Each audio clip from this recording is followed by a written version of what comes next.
쪽에서 정말 어마어마한 그 경쟁력을 가지게 된다는 것을 의미한다고 저는 확신을 합니다. 여러분들 제너럴 일렉트릭이 실제로 가전제품이 차지하는 비율이 가전회사라고 생각하죠. 그죠? 솔직히 1970년대 있는 집에 가면요. GE표 다리미가 있고요. 조금 더 있으면 GE표 냉장고가 있어요. 근데 전체에서 가전제품이 차지하는 매출 5%도 안 돼요.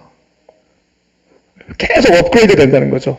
핸드폰이 업그레이드 되듯이 저희 사업도 그냥 포괄적으로 그냥 우리에게 유익한 생필품을 만드는 정도의 회사가 아니고 정말로 진짜 생필품의 의미는 저는 이렇게 생각합니다. 생활의 질을 업그레이드 하는데 필요한 제품이 생필품이라는 거죠. 거기에 사람들은 다 뭘 하죠? 여러분들 DNA에 뭐가 쓰여져 있을까요? 니드가 쓰여져 있겠죠. 욕구. 사람은요. 양적으로 뭔가 충족이 되면 그 다음에 뭘로 전화해요? 예, 질적인 뭔가를 원해요. 어떤 사람이 자동차에 한이 맺혔어.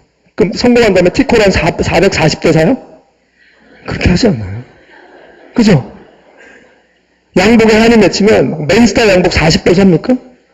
아니에요. 제냐나 보스나 이런 것들 몇 벌을 산다는 거죠.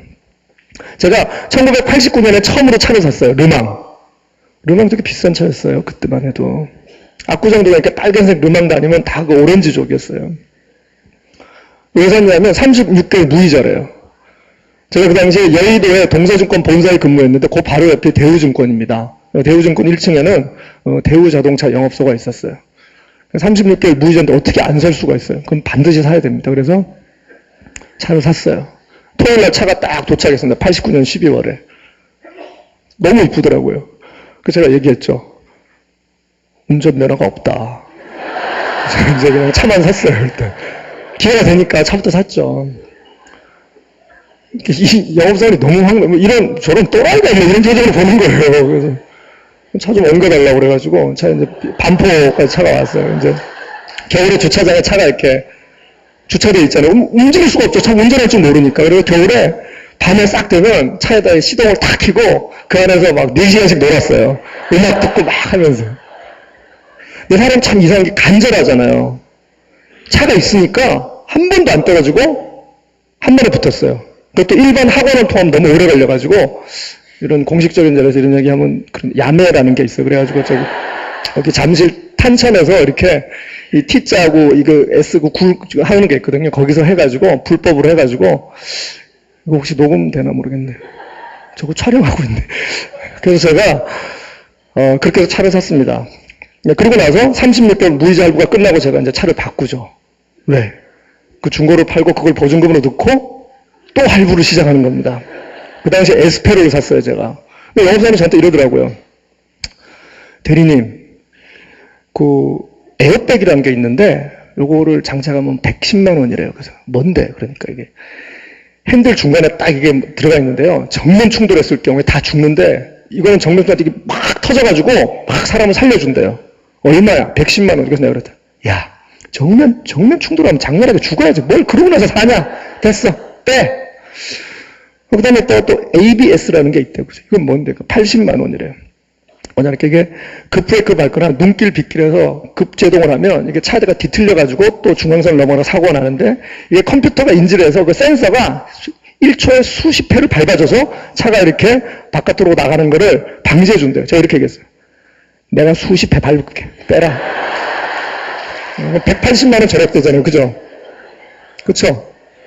그러면 생각해보세요. 에어백과 ABS가 옵션을 냈어요. 요새는 어때요? 운전자만 인간이요? 조수석 에어백. 그 다음에 꼭 앞으로만 차가 들어와요? 옆으로 치고받으니까 측면 에어백. 앞유리하고 옆유리 사이에 그 바 있죠?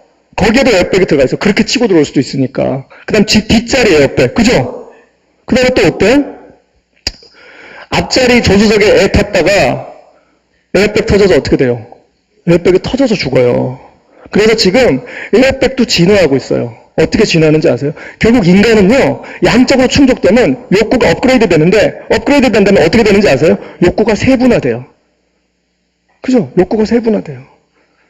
그래서 에어백도요, 사람이 딱 타면 그 의자가요, 이 사람 몸무게가 얼마 다 계산합니다. 그래서 에어백이 틀 때 에어백 사이즈가 결정이 돼요. 두 번째, 에어백이 안 터져도 되는데 터지는 경우가 있죠. 살짝만 뻥 터지면 진짜 아깝잖아. 그래서 터지는 순간에 순간 속도로 계산해서 어떨 때는 안 터지게끔도 한답니다. 이게 지금 진화하는 에어백의 현재 모습이에요. 여러분들 지금 세계 최고의 자동차 회사가 뭘 만드냐면 이런 경우 있죠. 고급차 타고 가는데 가끔 이렇게 좀 맵시가 떨어진 경우가 있어요. 왜? 비가 막 오면 이게 뭐죠?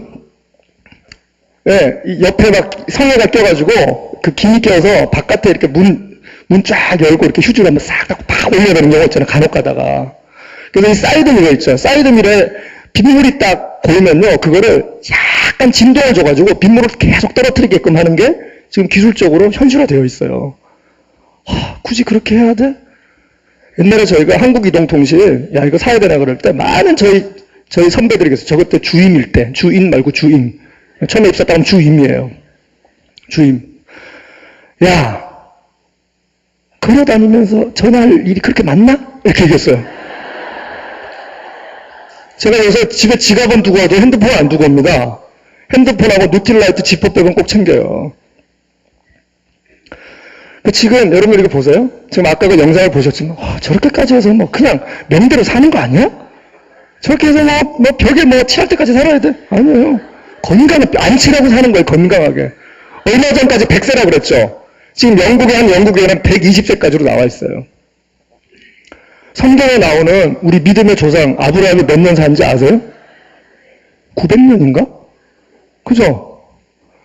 그런 많은 썰들이 있더라고. 그래가지고 이제 바벨탑을 지어가지고 하나님한테 맞짱 뜨려고 그랬다가 이제 그래가지고 몸속에서 비타민C를 자체 생성할 수 있는 기능을 싹 빼가지고 그때부터 인간만이 자체적으로 비타민C가 생성이 안 돼요. 그거 아시죠? 모르겠어요. 그 나이가 이제 그런 얘기들이 있어요.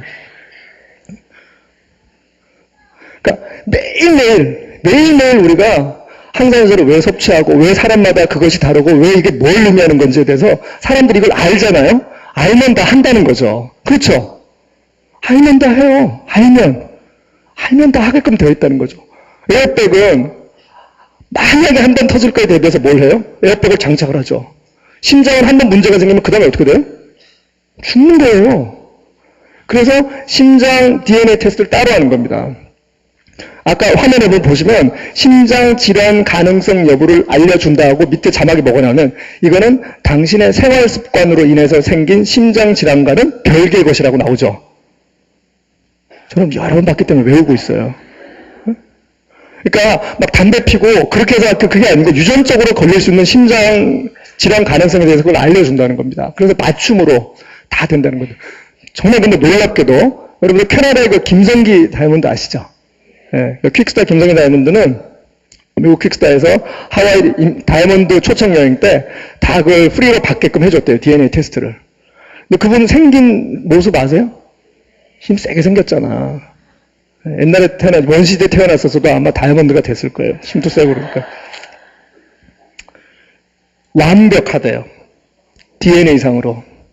근데 밑에 이렇게 레코멘데이션 되어 있습니다. 그러나 당신도 식습관, 생활습관 때문에 문제가 생기기 때문에 아무리 완벽해도 세 가지는 반드시 먹으라고 되어 있어요. 더블 X. 그 다음에 세몬 오메가 3. 그 다음에 미국은 concentrate fruit and vegetable이라고 그래서 뭐 사과, 오렌지 저기 우리 더블 X에 비타민, 미네랄 말고 하나 더 들어가 있는 거 있죠. 그것과 관련된 걸 딱 농축해 놓은 식품이 또 있어. 이 세 가지는 반드시 먹으라고 되어 있다는 거죠. 무슨 얘기냐? DNA가 완벽해도 식습관과 생활습관과 운동습관 때문에 문제가 되는, 결국 우리가 우리 비즈니스의 중심에 있는 이 뉴트리션과 이것과 관련된 이런 비즈니스가 어떻게 돼요? 정보가 제공이 되면 어떻게 돼요? 반드시 생필품으로 지출의 가장 우선순위 앞에 있게끔 되어 있다는 거죠. 그럼 어디에서 결정이 날까요? 정보를 제공하는 저희한테 달린 겁니다. 그렇죠? 그렇죠? 네, 그래서 저는 이렇게 생각해요. 이제 정말 우리 사업은 우리가 정말 가장 비중이 있는 부분에 대해서는 저희가 정말 전문가 수준으로까지 에이코아가 책 25페이지 읽고 테이프 30분 듣고 그런 애매모호한 게 아니고 정말 더욱더 세분화돼서 저희가 그런 부분들에 대해서 더욱더 정말 우리가 훈련하고 공부하는 그런 리더로 우리가 저희들 자체도 업그레이드가 됐을 때 저희의 비즈니스도 한 번 더 업그레이드가 될 수 있다고 여러분들 생각 이미 하고 계시죠?